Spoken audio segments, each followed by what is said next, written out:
자, 오늘 사무엘상 18장 말씀을 가지고 또 하나님의 우리에게 주신 은혜를 나누겠습니다. 성경에 나타난 사람들의 생애를 잘 살펴보다 보면 공통적으로 나타나는 한 가지 사실이 있습니다. 이제 그것은 그들의 생애가 절정에 이르고 있을 때에 가장 놀라운 성공을 거두었을 때에 그들에게 새로운 위기 또는 시련이 닥쳐온다는 것입니다.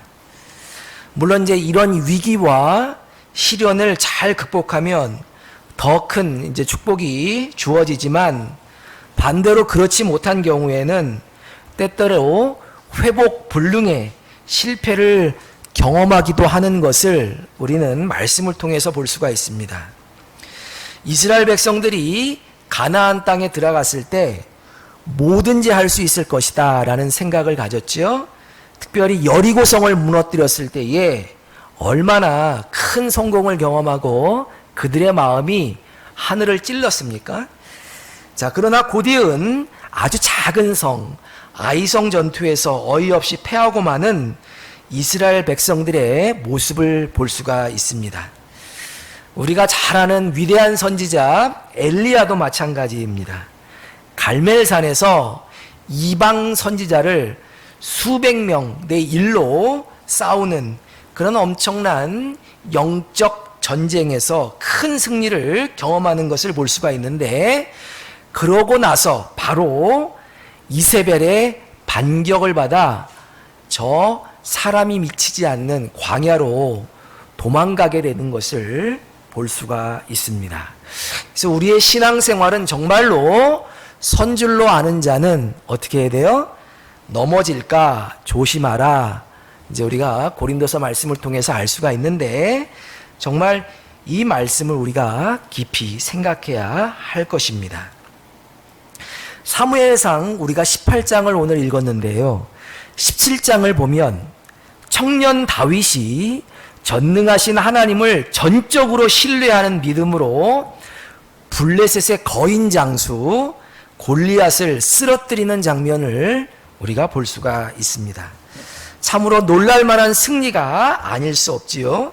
자, 그런데 이 승리는 곧바로 아주 크나큰 위기를 촉발시키는 것을 볼 수가 있습니다. 그리고 이전의 싸움과는 비교가 안 될 만큼 더 지리하고 더 고통스러운 싸움으로 다윗을 몰아넣고 있는 것을 우리가 이제 성경 말씀을 통해서 볼 수가 있습니다. 18장 이후에 다윗의 삶은 아주 참을 수 없는 고통의 연속이었다. 이제 그렇게 이야기할 수가 있습니다. 본문에서 다윗이 만나는 적은 사실상 골리앗과는 비교가 되지 않는 더 무서운 적이었습니다. 골리앗은 그 실체가 분명한 공공의 적이었지만 그가 앞으로 싸워야 할 상대는 숨어있는 적, 이게 동료인지 적인지를 분간하기 힘든 내부의 적, 우리 안의 적이었기 때문에 그렇습니다. 그러므로 다윗은 여기에서부터 아주 길고 험난하며 아주 지리한 고난의 여정을 시작하게 되는 것입니다. 자, 본문 5절부터 7절까지 말씀을 다시 한번 살펴보도록 하겠습니다. 5절부터 7절까지 말씀입니다. 시작. 다윗은 사울이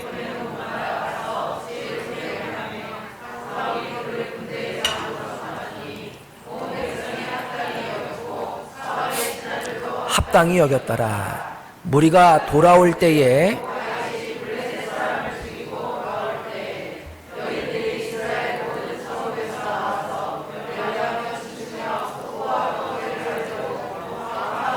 환영하는데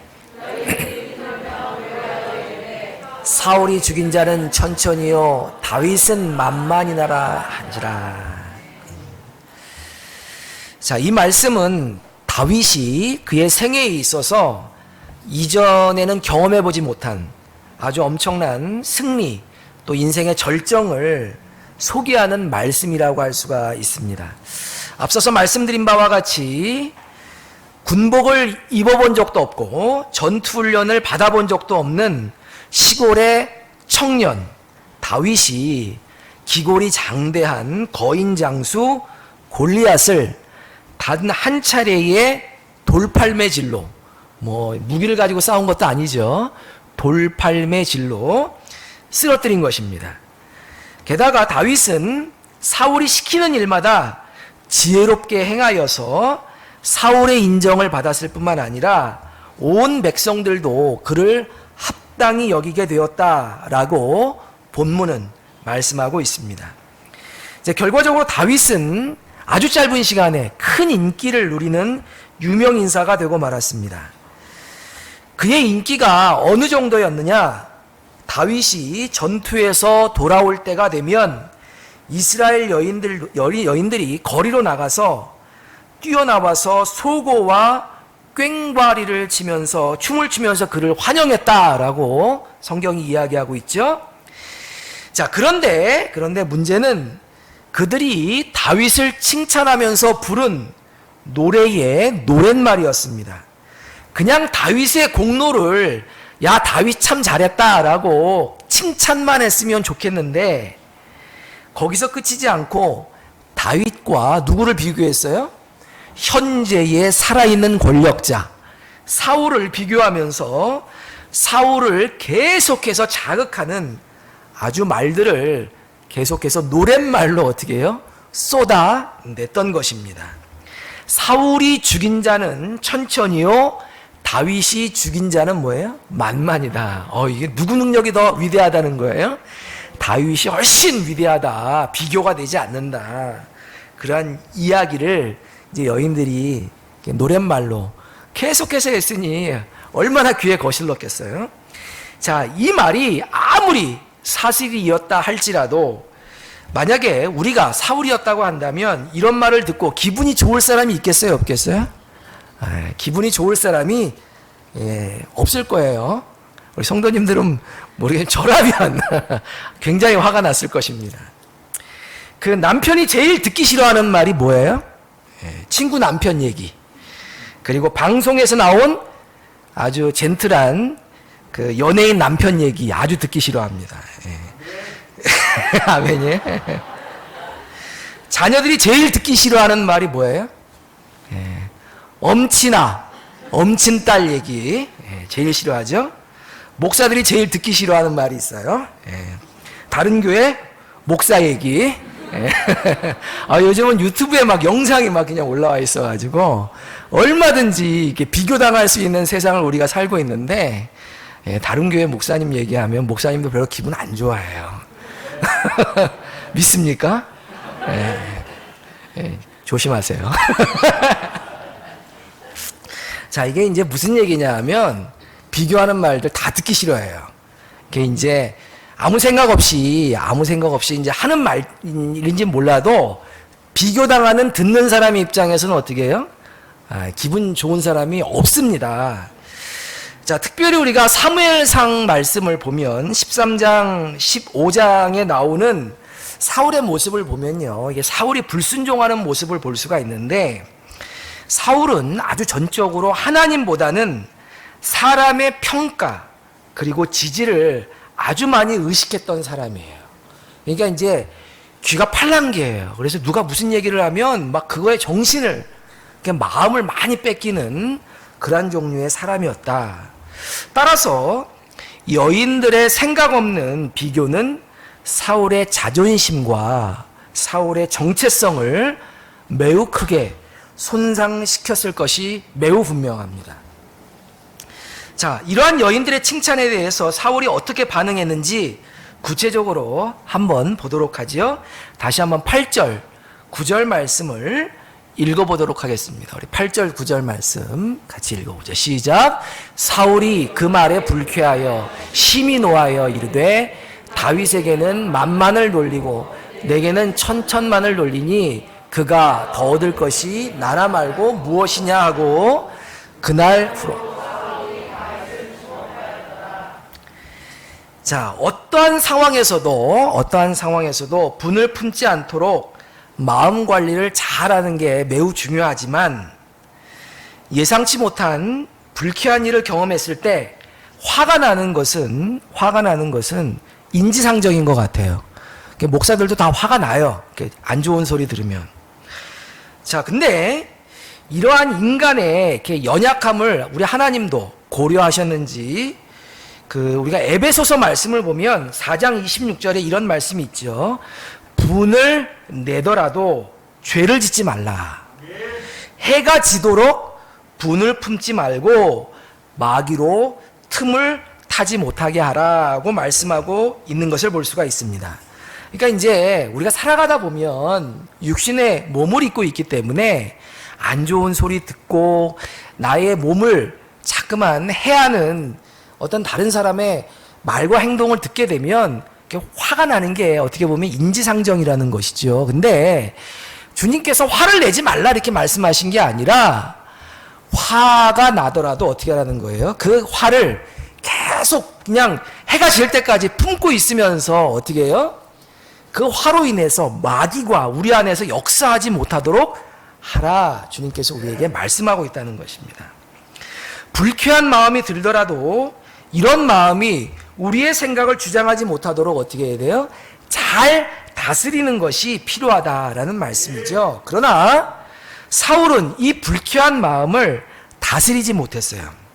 그래서 본문 8절 말씀을 보면 사울이 여인들의 말을 듣고 어떻게 했어요? 불쾌했죠? 그래서 심히 노했다 그렇게 말씀하고 있습니다. 그리고 자기에게 일어날 수 있는 최악의 상황, 어떤 상황이에요?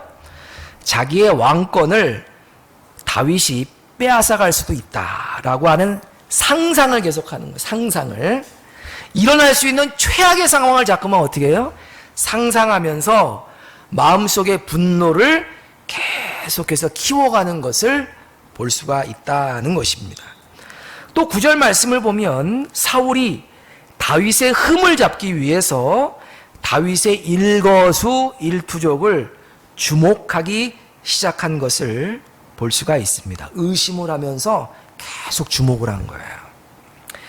자, 이러한 사울의 모습, 마음속에서 분을 자꾸만 키워가는 그러한 모습은 우리 안에서도 얼마든지 발생할 수 있는 모습입니다. 우리도 어떠한 불쾌한 얘기를 들으면 그것을 잊어버리지 못하고 어떻게 해요? 자꾸 그것을 어떻게 해요? 묵상해야 돼요.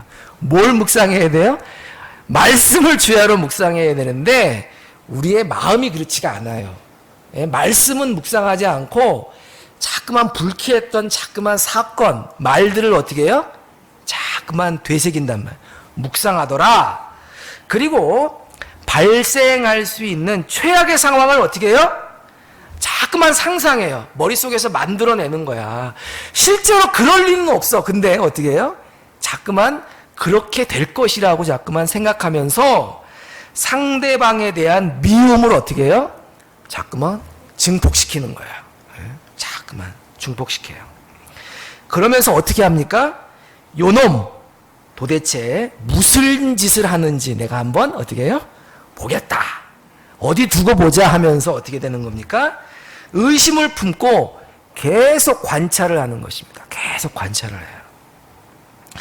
결국 이렇게 상대방을 주시하다 보면 어떤 결과가 나타나게 되죠? 여러분 계속 상대방을 의심의 눈초리로 계속 보세요. 그러면 어떤 일이 발생이 돼요?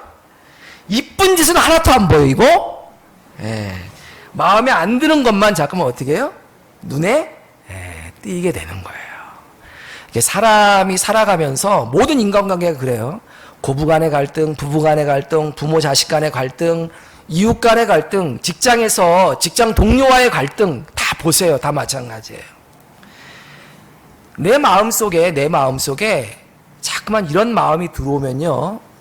사람은 잘한 거 7, 8개 가지고 화가 나지 않아요. 마음에 들지 않는 한두 가지 가지고 어떻게 해요? 그게 그냥 크게 보이면서 자꾸만 우리 안에 미움이 어떻게 되는 거예요? 눈덩이처럼 자꾸만 커지는 것이다. 이쁜 거는 안 보이고 자꾸만 미운 것만 보여요. 그래서 우리 관계 속에서 부부간에 어떻게 해요? 이쁜 거 안 보이고 자꾸 미운 것만 보여. 그리고 고부간에, 그리고 부모 자식 간에, 우리 이웃 간의 관계 속에서 어떤 사람의 자꾸만 미운 것만 보여. 그러면 내가 지금 어떤 마음 상태 가운데 있다는 거예요? 예, 사울의 마음 상태 가운데 있다라고 스스로를 진단해 보시면 됩니다. 예, 믿습니까? 이거 제가 하는 얘기 아니에요. 뭐 심리학 서적에 나온 얘기도 아니고 예, 성경에 나와 있잖아요. 자, 따라서 초기에 이런 언짢은 마음이 정리가 되지 않으면 큰 죄악으로 자라나기가 쉽다는 것입니다. 사울의 질투와 분노가 어떻게 발전해 가는지 계속해서 한번 살펴보도록 하겠습니다. 10절 말씀 보겠습니다. 10절 시작. 그 이튿날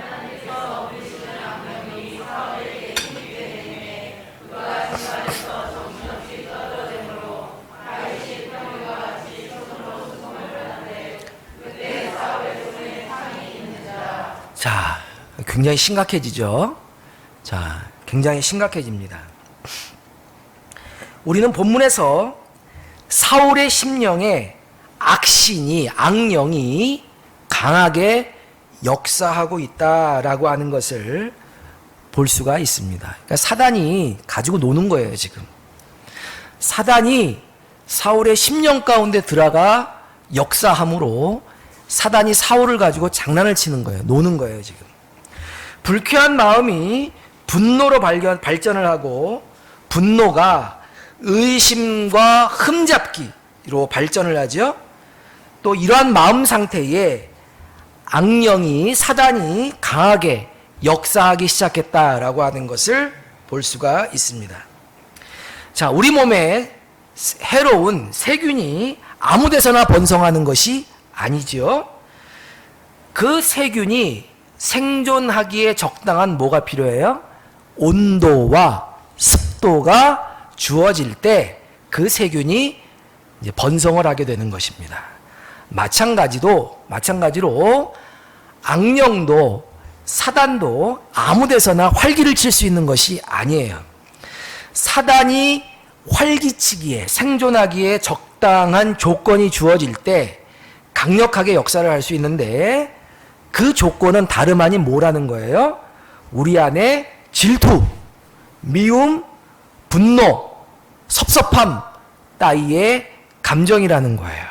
그런 감정이 우리 주님 앞에서 그리고 이웃 간에 적절하게 해결되지 않은 상태로 우리 안에 있을 때 악령이 우리의 심령을 가지고 놀 수 있다라고 하는 것을 사단이 우리 안에 있는 미움과 분노의 감정에 자리를 잡고 활발하게 활동할 수 있다고 하는 것을 우리는 알아야 한다는 것입니다. 또한 이러한 사단의 활동은 우리들이 그것을 표출할 힘이 없을 때에는 나타나질 않아요, 잘. 예? 내 안에 막 분노가 있어서 사단이 막 역사를 하는데 내 안에 권력이 없어. 내 안에 힘이 없을 때에는 그게 잘 표출되지 않고 수면 아래에 이렇게 쭉 내려가 있지요. 이렇게 감추어져 있습니다. 그러나 우리에게 힘과 그것을 표출할 수 있는 힘과 기회가 주어지면 그것이 겉으로 말과 행동으로 표출이 된다라고 하는 것입니다. 예. 그래서 오늘 본문에서는 사울이 다윗에게 뭐를 하고 있어요, 지금? 창을 던지고 있다는 것입니다. 그리고 이러한 행동은 뭐가 돼요? 습관이 되어서 나중에 이제 여러분들 집에 가서 한번 보세요. 사무엘상 19장 이후의 말씀을 보면 20장에도 보면 그런 얘기가 나오는데 이제 다윗에게 던지던 창이 누구에게까지 이렇게 향하게 돼요? 자기의 뒤를 이을 아들 요나단에게까지 이 창이 막 날아가는 것을 볼 수가 있어요. 여러분 지금 사울이 두려워하는 건 뭐예요? 자기의 왕권을, 자기의 왕위를 자기 아들이 아닌 지금 제3자가 다윗이 빼앗아 갈지도 모른다는 두려움 속에서 지금 창을 날렸는데 나중에는 그 창이 어디로 날아가요? 자기의 뒤를 이을 아들에게까지 막 창이 막 날아가요. 막 아무데나 막 그냥 창을 날리고 있는 거예요. 불쾌한 마음에 상대방을 질투하게 되죠. 질투는 분노를 일으키고 분노는 의심을 일으켜서 상대방의 허물을 계속해서 관찰하게 합니다. 또한 질투나 분노, 의심 따위의 감정들 속에 사단이 역사하여 상대방에게 창을 던지게 되지요. 그런데 이러한 행동은 습관이 되어서 걸핏하면, 기회가 되면 어떻게 해요? 똑같은 행동을 반복하게 됩니다. 그러다가 급기야는 자기의 사랑하는 가족들에게까지 창을 던지는, 아들에게 창을 던지는 그러한 상태에 이르게 되는 것을 우리는 성경을 통해서 볼 수가 있습니다. 우리가 누군가에게 시기의 마음, 질투의 마음, 분노의 마음을 계속 품게 된다면 곧장 우리의 마음 속에 활활 타오르는 분노가 일어나게 된다라고 하는 것을 여러분 느끼게 될 거예요. 누군가를 질투해 보면 누군가를 질투하는 그 순간부터 그 사람의 모든 행동 거지가 어때요? 아주 의심스럽고 못마땅해지는 것을 알게 될 것입니다. 또 누군가를 의심하기 시작하면 자기 자신의 인격이 무너지면서 논리에 벗어난, 상식을 벗어난 이상한 행동들을 자꾸만 하게 되는 것을 발견하게 될 것입니다. 그러면서 자꾸만 어떻게 해요? 자기의 이 논리를 벗어난 이상한 행동들을 자기가 의심하는 것으로 합리화시키면서 자꾸만 문제를 더욱 키워나가는 것을 볼 수가 있다라고 하는 것입니다. 그러므로 우리는 이러한 마음이 우리 안에 자라나지 못하도록 빨리 주님 앞에 구하며 마음 상태를 관리하고 더러운 것들을 제거해야만 한다는 것입니다. 자, 그러면 이제는 사울이 어떻게 이 마음 상태가 잘못 나가고 있는가를 우리가 보았는데, 자, 그래서 결국은 다윗에게 창을 던지는 참으로 말도 안 되는 지금 행동을 하고 있는 것을 우리가 보았지요. 그렇다면 이 사울의 행동에 대해서 다윗이 어떻게 반응하는지에 대해서 살펴보도록 하겠습니다. 11절 말씀입니다. 11절 다 같이 읽겠습니다. 시작. 그가 스스로 이르기를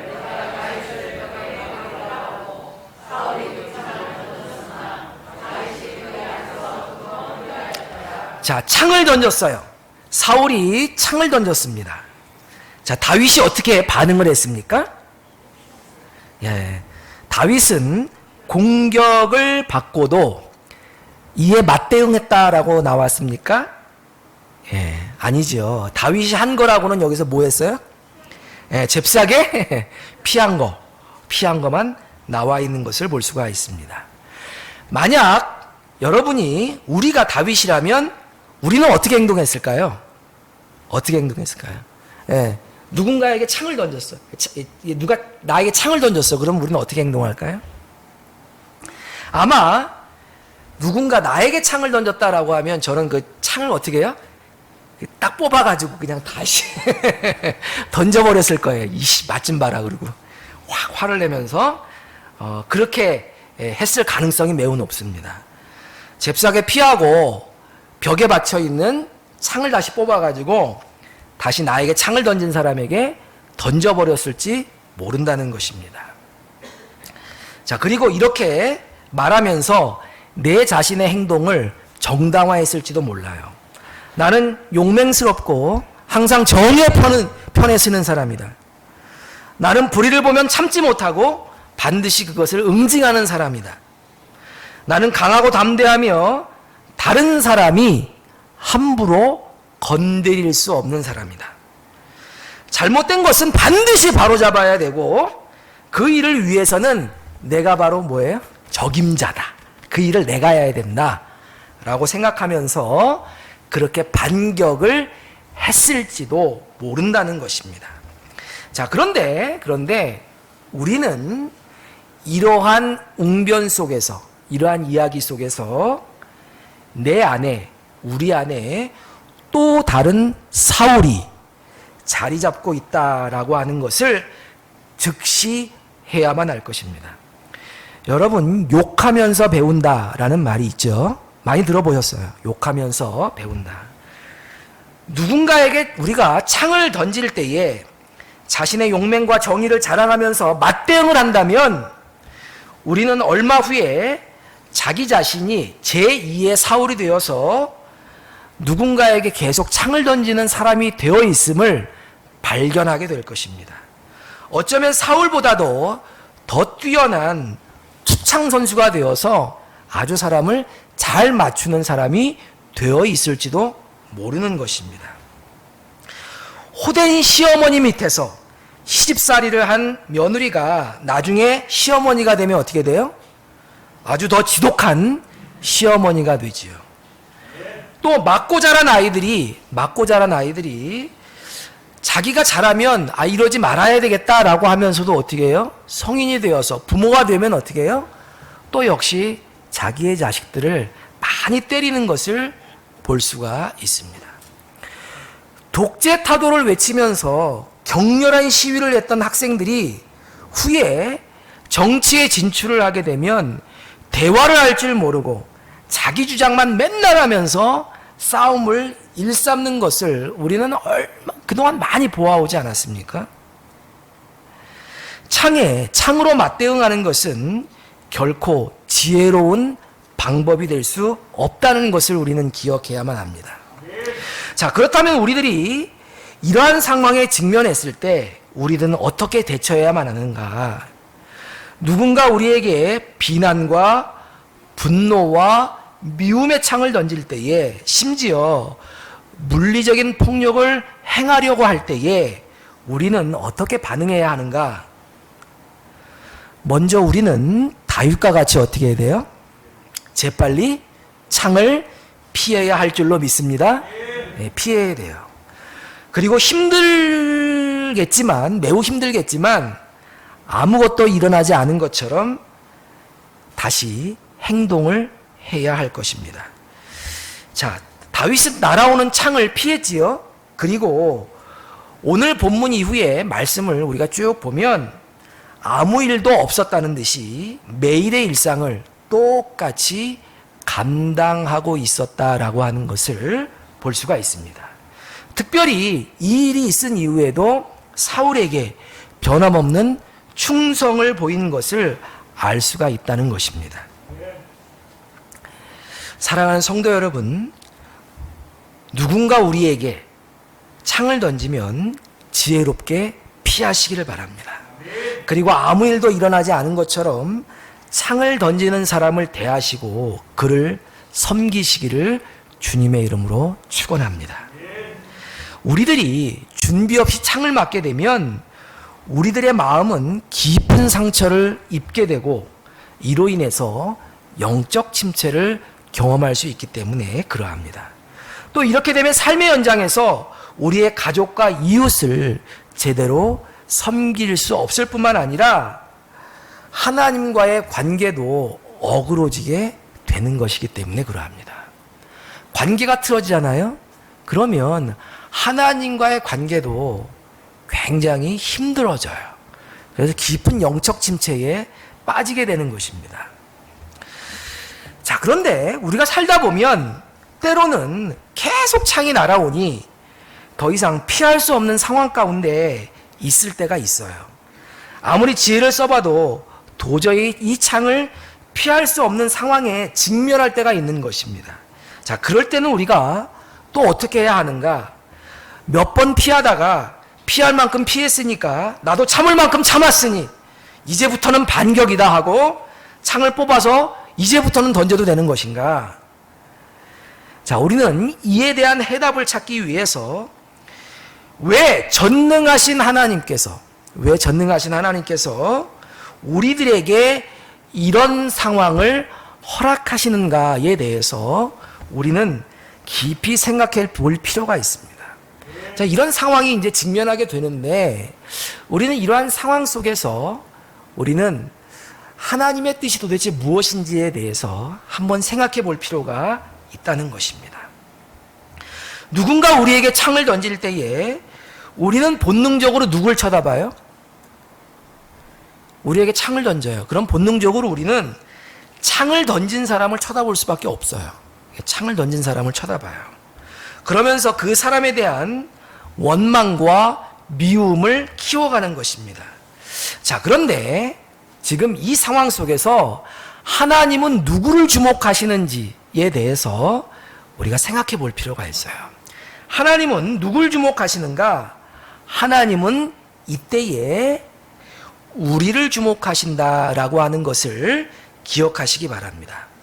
좀 더 정확하게 말한다면 우리 마음속에 존재하는 또 하나의 작은 사울을 주목하고 있다라고 하는 거예요. 이해가 되시나요? 자, 누군가 우리에게 창을 던져요. 그러면 우리는 자꾸만 본능적으로 나에게 창을 던지는 사람을 자꾸만 쳐다보고 그 사람에 대한 미움을 키워가게 되는데, 하나님은 이때에 창을 던지는 사람을 주목하기보다는 우리를 주목하는데, 특별히 우리 안에 존재하는 또 다른 사울을 주목하고 있다라고 하는 것입니다.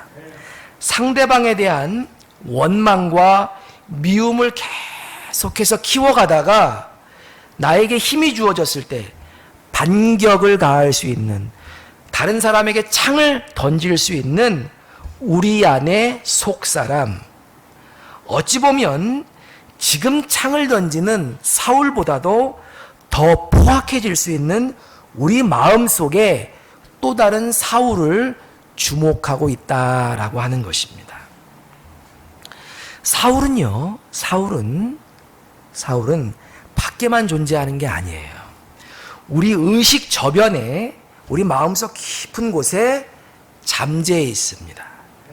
아니, 우리 자신이 또 다른 사울이라고 하는 것을 우리는 깨달아야만 하는 것입니다.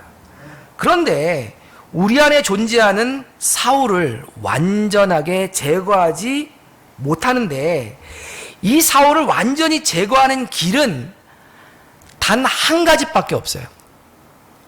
단 한 가지밖에 없다는 거예요. 겉사람 사울이 던진 창으로 우리 안에 존재하는 속사람 사울을 죽이는 것입니다. 믿습니까? 여러분, 이게 되게 힘들어요. 되게 힘들어요.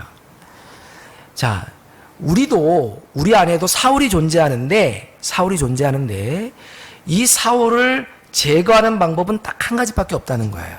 하나님이 쓰시는 방법이에요. 일반적으로 하나님이 쓰시는, 우리가 그 병원에 가면 약 주잖아요. 약. 이거 약 먹고 어떻게 해요? 마음을 가라앉히라고 약을 주는데 근본적으로 해결이 안 되죠. 근데 하나님께서 이 문제 해결을 위해서 우리에게 근본적으로 주시는 방법은 단 한 가지예요. 그건 뭐냐 하면, 밖에 있는 사울이 던진 창으로 우리 안에, 우리 내면 속에 있는 또 다른 사울을 어떻게 해요? 죽이는 것. 이것밖에 없다라고 하는 것입니다. 하나님은 사울이 던진 창으로 다윗이 반드시 죽여야 할 것, 버려야 할 것을 어떻게 해요? 없애버리려고, 제거하려 하셨다는 것입니다. 다시 말해, 하나님은 사울의 포악한 행동을 통해서 다윗 안에 존재하는 똑같은 성품을 드러내 보이시고 그것을 제거하려 하셨던 것입니다. 다윗 안에 존재하는 속사람을 제거하기 위해서 하나님께서 사용하신 칼은 뭐냐? 겉사람 사울이었다는 것입니다. 이 말은 다시 말해서 우리 안에도 사울과 같은 이러한 포악함이 존재하는데, 우리 안에 존재하는 이 포악함을 제거하기 위한 방법이 겉사람 사울인다라고 하는 것입니다. 우리들을 다듬어 가시는 하나님의 방법도 마찬가지입니다. 우리 안에 있는 미움을 제거하기 위해서 때로는 하나님은 미움의 화신 같은 사람을, 아주 미움 덩어리와 같은 그러한 사람을 우리 주변에 보내주시는 것을 우리가 볼 수가 있어요. 또 우리 안에 있는 급한 성질을 다스리기 위해서 우리보다 더 급한, 나보다 더 급한 그런 성질 급한 사람을 우리 옆에 붙여주시는 것을 볼 수가 있습니다.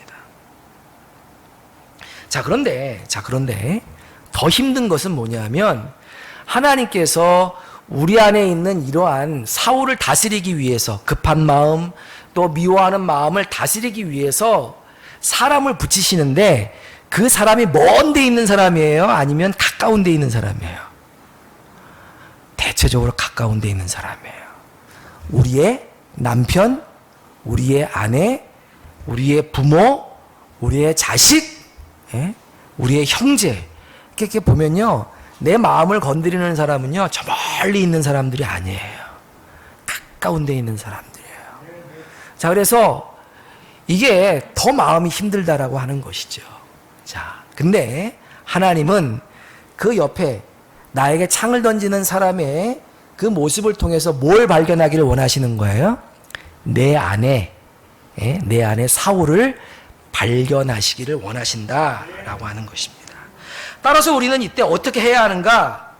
겉으로 드러난 다른 사람의 문제를 통해서 내 안에 있는 문제를 보고 고통스럽더라도 그것을 어떻게 해야 돼요? 죽여야 한다라고 하는 것입니다. 하나님은 이미 앞에서 실패를 경험하셨어요. 어떤 실패예요? 하나님이 실패하셨다. 조금 아이러니하지만 우리가 성경 앞부분을 보면 하나님이 이스라엘의 왕으로 세운 사울이 불순종을 어떻게 해요? 계속해서 거듭해요. 하나님은 이때 무척 마음이 아프셨을 거예요. 그러나 하나님은 포기하지 아니하시고 사울의 뒤를 이을 새로운 지도자로 다윗을 세우시는 것을 볼 수가 있어요. 그리고 다윗으로 하여금 혹독한 시련을 통과하게 하십니다. 왜 그렇습니까? 왜 그래요? 하나님은 이미 사울에게서 한번 실패를 경험하셨어요. 그런데 그 실패가 똑같이 누구에게 나타나면 안 돼요? 다윗에게 나타나면 안 됐기 때문에 다윗 안에 존재하는 사울을 완전히 제거하시기 위해서 사울로 인해 경험했던 실패를 다윗의 때에는 되풀이하지 않기 위해서 어떻게 해요? 하나님은 겉사람 사울을 통해서 속사람 다윗 안에 있는 속사람 사울을 제거하려 하셨다는 것입니다. 그러므로 우리는 사울이 창을 던질 때에 하나님은 사울이 아니라 다윗을 주목하셨다라고 하는 것을 알아야만 합니다.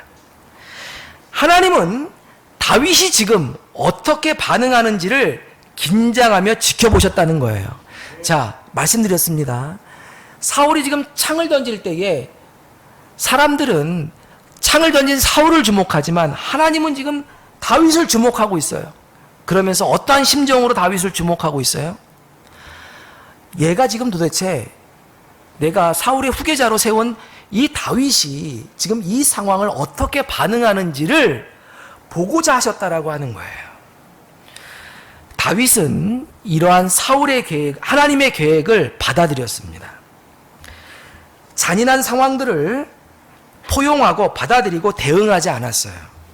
자신의 경건함과 정의감을 보이기 위해서 대중적인 인기를 다시 한번 확인하기 위해서 어떠한 연기도 하지 않았습니다.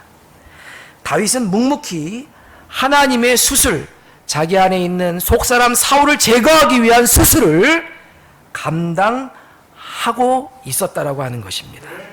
고통은 가중되었지만 하나님이 다윗과 함께 하심을 믿고 그 길을 묵묵히 걸어가기로 작정했던 것입니다. 다윗이 이 수술을 성공적으로 받아들였을까요? 감당했을까요? 감당하지 못했을까요? 지금 하나님은 지금 다윗을 수술하고 계시는데 이 수술이 성공적으로 끝났을까요? 끝나지 못했을까요? 성공적으로 끝났음을 믿으시기를 주님의 이름으로 축원합니다. 어떻게 그것을 알 수가 있을까? 우리가 성경을 읽어보면요, 이 다윗이 이 수술을 성공적으로 잘 끝냈다라고 하는 것을 이게 이제 우리가 발견할 수가 있는데 나중에 보면 다윗이 사울을 죽일 수 있는 순간이 몇 번이나 있었어요? 2번이나 있었어요. 2번이나. 여러분, 다윗이 이제 도망 다니면서 숨어 다니면서 동굴에서 어떻게 했어요? 사울을 죽일 수 있는 절호의 기회가 2번이나 있었어요. 지금 여기 보면 다윗이 2번이나 창을 피했잖아요. 예? 복수할 수 있는 2번의 아주 기회가 절호의 기회가 있었다는 거예요. 그때 다윗이 사울을 죽였습니까? 죽이지 않고 오히려 자기의 사울을 향한 마음을, 충성스러운 마음을 표시했다라고 하는 것을 우리가 이 뒤에 본문 말씀을 통해서 볼 수가 있는데, 우리는 이 말씀을 통해서 다윗이 이 수술을 잘 감당했다라고 하는 것을 알 수가 있다는 것입니다. 하나님은 오늘날 우리에게도 동일한 수술을 요구하십니다. 누군가 우리들에게 창을 던진다면 지혜롭게 피하시기를 주님의 이름으로 축원합니다. 그리고 하나님이 왜 그 창을 우리에게 허락하시는지 깊이 생각해 보시기를 주님의 이름으로 축원합니다. 그리고 저를 포함해서 우리 안에 있는 사울의 성품을 죽이시길 바랍니다. 시기와 질투와 분노와 의심의 성품, 그리고 불순종의 습관을 제거하시기를 주님의 이름으로 축원합니다. 이러한 수술을 묵묵히 감당할 때에 우리는 다윗과 같은 하나님의 사람이 될 수 있을 줄로 믿습니다. 다 같이 기도하겠습니다.